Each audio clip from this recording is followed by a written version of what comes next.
Hey guys, and welcome back to my channel. Welcome if you're new here. Today I am so late, but we're going to talk about all of the books that I read in May and June. I like to keep my wrap-ups 2 months at a time just because I don't read as much as some people do. And if I make a video just talking about 9 books, I just be like, it's going to be too short.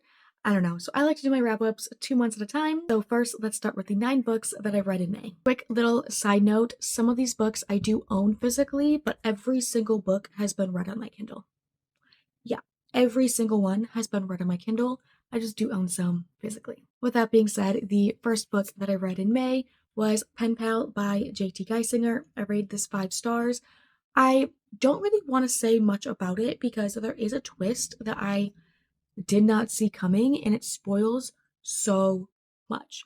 So honestly, just know that when this book starts, it is a wife who is going to her husband's funeral, and then obviously she's sad as one would be going to their husband's funeral, and then weird things start happening, like she feels like she's being watched or stalked, and then lights turn on by themselves, things are moving, cabinets are opening, she's just kind of freaked out, and that is kind of how this starts. Yeah, honestly, I'm just going to leave you guys with that.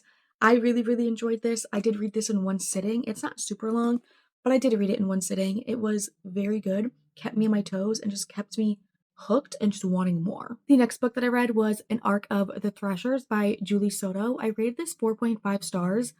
It could have been a lot better. Looking back, I'd probably rate it like 3.75 to 4 stars now. It could have been a lot better. I had a good time. I kind of saw the ending a little bit, but there was just one aspect that I'm not really gonna say too much about because I don't want to spoil anything. But there's just one aspect that they could have delved into a little bit deeper. The next book that I read was Daybreak Volume 1 by Musa, I think is how you pronounce it. I rated this 2.5 stars, some maybe 3 stars. It just really wasn't for me. I didn't have a good time. I didn't really enjoy it, but that's not to say that no one else will enjoy it. It kind of reminded me of a Heartstopper in a way. The pacing felt kind of weird and just like it felt like there was a couple plot holes, but I don't want to go into it because I don't want to spoil anything. And then I read When the Wolves Cry and When the Wolves Bite, both by Madison Joe. This is a duet, and I had such a good time. I rated the first one 4 stars and the second one 4.5 stars. This was so, so good. It is dark romance, so please check your trigger warnings.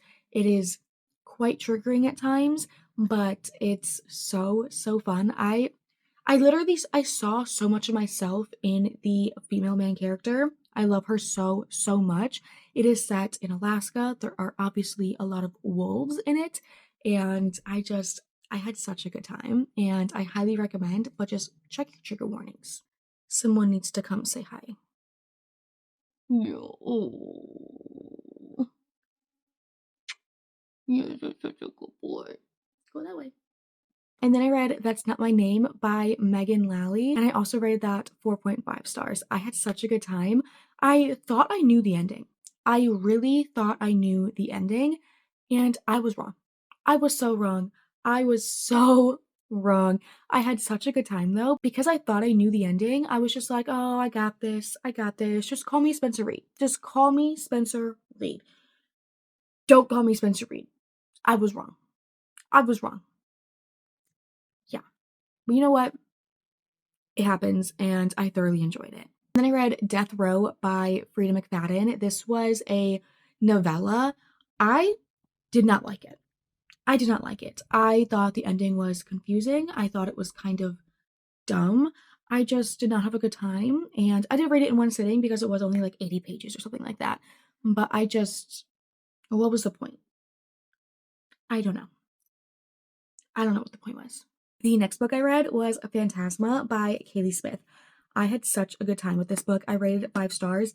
I love it. I love it. I love it. I love it. I think this is probably my new favorite like fantasy romance. I do have Enchantra, and I'm super excited to read that one as well.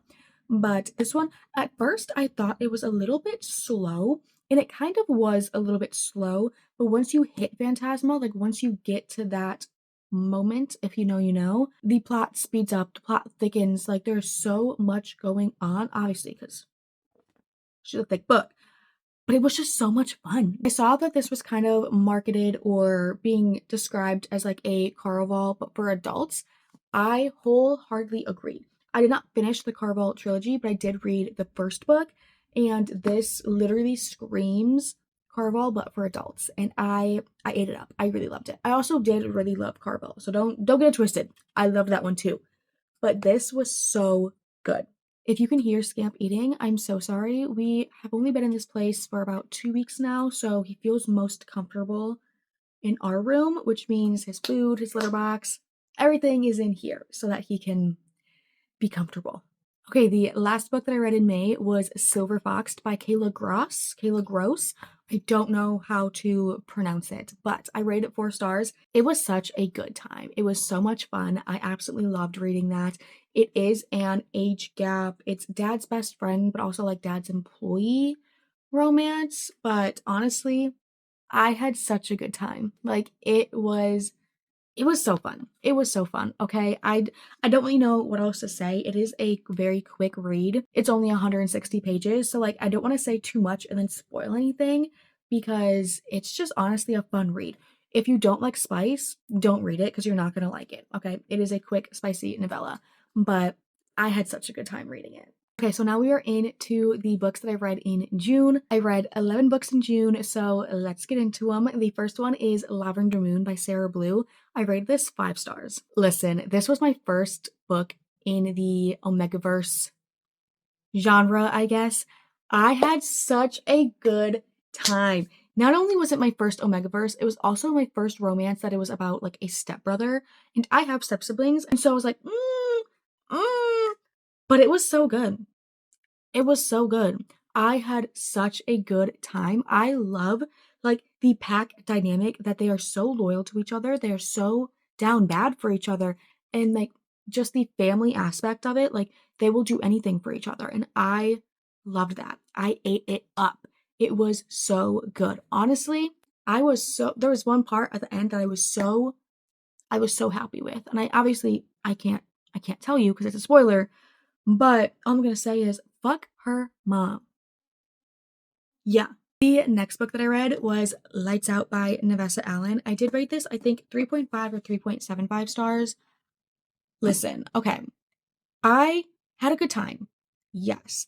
It just felt like I I've seen other people explain it like this, but it felt like we had a plot and then we had a plot. Like there was two. It felt like I don't know. I don't know. I don't know how to describe it. I did have a good time. It was very fun, but it just felt like there was two plots and then we just kind of switched over to something new. It was it was an odd pacing, odd plotting, but I did have fun. I do think I'm still going to read the second one. What was it? Like Caught Up or something like that. I still think I'm going to read that one. I just this one fell a little bit flat. It was fun. I had a good time, but it was just a little odd to me, but I still had a good time. And then I read Where We Started by Ashley Munoz. I originally rated this 5 stars, and then I have since found out some pretty bad things about this author that I'm not really going to get into. All I'm going to say is Free Palestine, and we're going to move on to the next one. The next book that I read was Consider Me by Becca Mack. I did own this physically, and then I think I took it to Half Price Books after I read it. I don't really remember what I rated this. It's not on Storygraph. I don't remember. But looking back, I would probably rate it 2.5 or 3 stars. I did not have a good time. I did not want to be reading it. I didn't really care for either main character, to be honest. Like, towards the end, I liked him. And if I'm rooting for the guy more than I am rooting for the girl, there's a problem. I do have a vlog where I read this book posted on my YouTube, so I will have that link down below.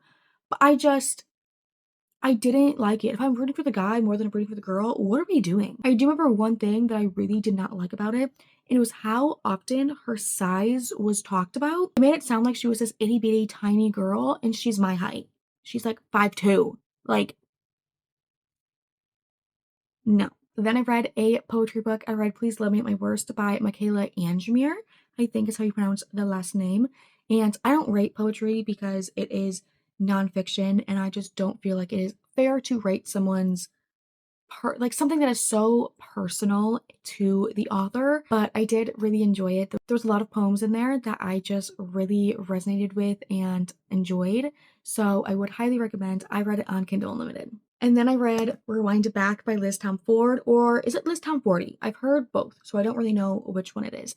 Either way, 5 stars. This is my favorite one in the series, and I kind of knew it was going to be, mainly because I've been waiting for Rio's book since book 1. Since book 1, I have wanted Rio's book, but I absolutely loved it. There was just something about a second chance, dual POV, dual timeline that I just eat up every time. Every time there was just something about it. And this book was just chef's kiss. Chef's kiss. I loved it. Do not hang from the shelf. No, don't hang from the shelf. Do you want to hurt? Do you want to hurt yourself? Don't hang from the shelf. I feel like I'm talking to a toddler right now. And then I read My Arc of the Bad Boy Rule by Marin Moore, and I honestly had such a good time. I rated this 4.5 stars. It was so good. There's something about a hockey romance where they literally do not like each other, but at the same time, deep down, they both are attracted to each other. Like, I think there's a difference between like insta love and insta attraction. Insta attraction is perfectly fine with me. There's a difference, and I really enjoyed this one. I had such a good time. Fuck her parents. Sorry. Fuck her parents. And yeah. And then I read My Arc of Venomous Angel by Madison Joe. I think I rated this 4 or 4.5 stars. I had such a good time. This is technically in the same universe as When the Wolves Cry and When the Wolves Bite. They're in the same universe, but you have to read the duet before you read Venomous Angel, or else you will have so many questions. You will be missing out on so much trauma, essentially. So you have to read those two before you read this one, but I highly recommend all three. They are so good, so dark, so twisted. And this one is about two best friends that they just kind of refuse to admit that they love each other. And I love that. And then I read Truly Madly Deadly by Hannah Jane. I don't really remember what I rated this. Looking back, I'd probably rate it 3.5, 3.75. It was good, not memorable, and the plot twist, honestly, I just didn't really enjoy. But I did love that it was fast paced. It was very gripping, and I did like the writing style. So I am going to read more by this author. I just didn't really enjoy this one. And then I read Hot for Teacher by Monique Fisher. This was so good. It was so cute. So essentially, it is a one night stand, turns into more because she finds out that this one night stand that she finally went on, she finally was living a little bit crazy. She finds out that this man is her son's teacher, and it just goes from there. And I had such a good time. I don't remember what I rated this, but I think I would rate it probably like a 4, 4.5. I highly recommend. It was so, so cute. And I ended up, okay, I loved it. And then the last book that I read in June was Behind the Net by Stephanie Archer. I rated this 5 stars. This was so good. Like I said, I love a hockey romance. I really do. And I really regret not reading this anytime sooner, because if I would have found this like a year ago, that would have solidified my love for hockey romance. But instead, I waited. I waited and I just let it sit on my Kindle Unlimited shelf for so long. And then I read it and I'm like, where has this been my entire life? Like, it was just so precious. Like, their first time meeting, and she's like, he's not going to remember me from high school. And then they both think that the other one doesn't remember them. But deep down, they're both just like panicking inside. And I love that. I love that. Okay. Like, yes, they could have just been like, oh, we went to high school together. But instead, they just panicked on the inside. And you know what? I feel that. I have anxiety. I feel that. So, yeah. Love this. 5 stars. If you have not read it, which you probably already have, I feel like everyone and their mother has read this book, and I'm so late. But if you have not read it, read it. It is so good. But those are all the books that I read in the months of May and June. I hope you guys enjoyed. I don't even know if I have favorites because I read a lot of very, very, very good books. But I hope you guys enjoyed nonetheless. It would mean the absolute world if you could like and maybe like comment whatever favorite book that you read in the months of May or June. Maybe comment the book emoji and the hockey stick emoji for all of the hockey romances that I read those 2 months. But I love you guys so much, and I will see you next time.